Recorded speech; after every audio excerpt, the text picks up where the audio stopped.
Masarap po yung crema de fruta nila po. Tsaka yung Bake Mac. Tsaka yung Shanghai. Masarap po. Doon pa ako sa may Espanya.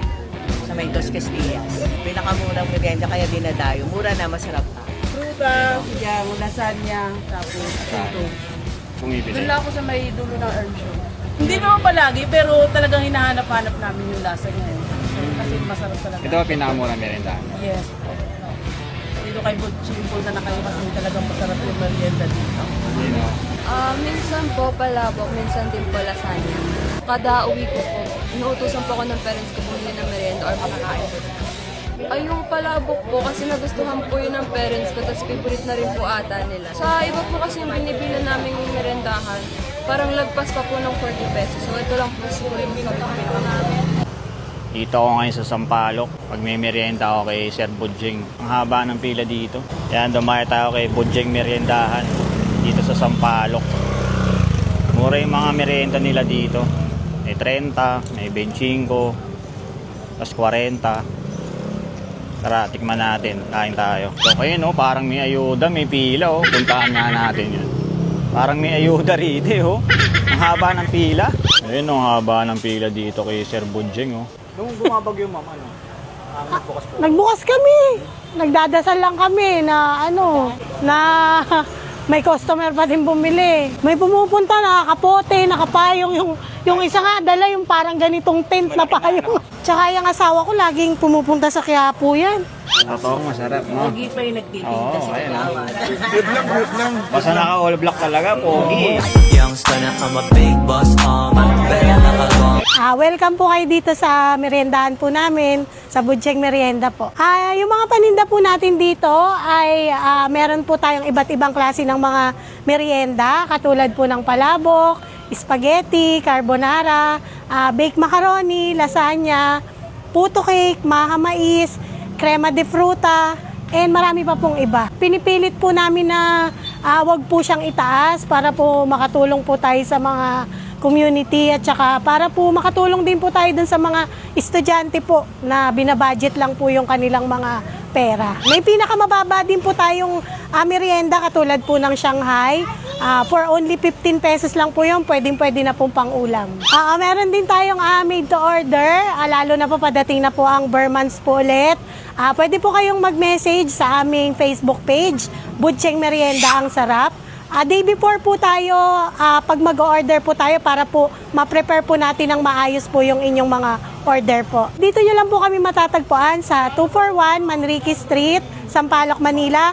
Halos nasa gilid lang po kami ng St. Anthony Church. Kung kayo po ay taga Sampaloc, malapit lang po kami sa Kambal na Simbahan po. Gilid lang po kami mismo ng St. Anthony po. Nag-open po tayo ng 12:30 ng tanghali. Nagko-close po tayo until supply last po.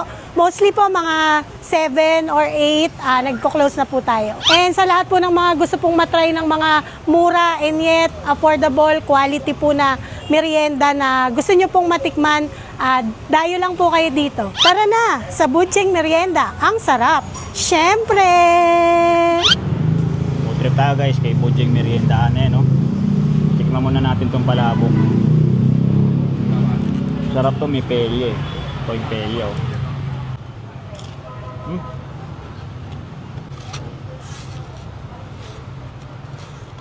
Magkano lang to? 40.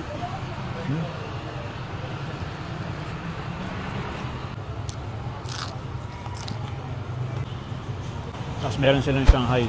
Ayun o. Kompleto yung merienda nila dito. Marami kang pagpipilian, tapos mura lang. Pinakamahal nilang merienda, 40 pesos lang. Pakita kayo. Laki ng Shanghai o.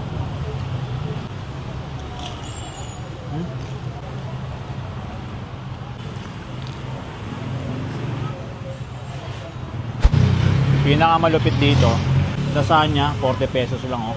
Pero yung ingredients niya, di ba? Hindi naman siya tinipid totally, pero yung lasa niya, solid, masarap. Nakapunta na ako dati dito eh. Bumalik lang kami ulit kasi naghanap kami ng meriendahan. Diba? Lasagna tayo. 40 pesos lang to. Kay Budjing Meriendahan.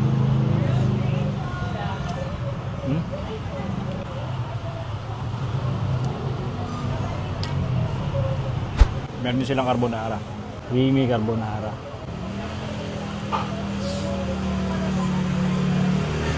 Meron din silang maha. Ito. Manado. Makrimi. Mura lang din to. Tapos meron sila parang ano, tawag nila dito, tuna bits.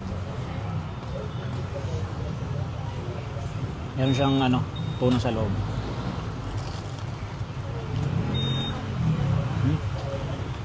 Sarap niya ito. Punta na kayo kay Bujeng. Mura lang mga merienda dito. Solid din to para.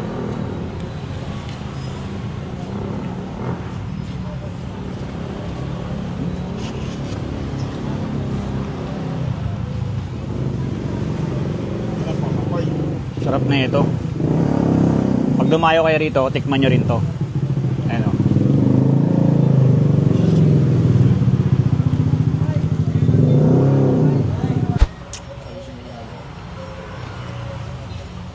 So, tapos na naman tayo pumotrip. Kaya, kung ano man yung food business mo, comment mo lang. Pupuntahan namin yan.